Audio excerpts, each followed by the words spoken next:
Une soirée d'automne en Chalosse. Alors que le village s'endort, c'est au quillet que les hommes de Castelnau font vivre un patrimoine ancré au pied des Pyrénées. Pendant que l'on prépare minutieusement le plantier, on se met en condition pour assister à la partie de quilles de neuf. On sait toujours quand on part jouer au quilles, mais on ne sait jamais quand est-ce qu'on rentre. On plaisante, on pratique la dérision et même l'autodérision. On parle de tout, ça arrive toujours. Je vais vous dire, on va discuter 10 minutes, un quart d'heure sérieusement, et puis après il faut qu'on détende l'atmosphère. Et puis c'est pas de la moquerie, c'est, comment dirais-je, on se chame, on va dire. Voilà le vrai mot, on se chame entre nous, et puis de fil en aiguille, on se répond, et puis ça instaure un climat de confiance et d'amitié qu'on apprécie, quoi. En public averti, il y a toujours Jeannot, dit la dépêche de Castelnau, et puis Marcel, 89 ans, l'indéboulonnable du quillet. Ainsi qu'un le speaker de la commune también, que parle per tota Radio Land et que n'est pas international, mais enfin qui arrive à me a besoin de livres. Il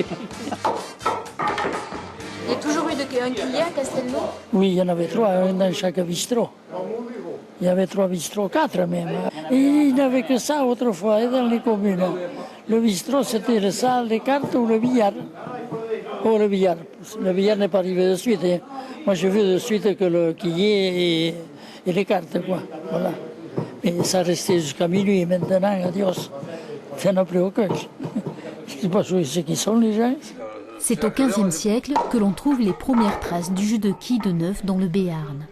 L'histoire révèle qu'Henri IV aimait défier sur les plantiers les villageois et les bergers. Mais c'est à Dax, à la fin du 19e, qu'a eu lieu la première compétition réglementée.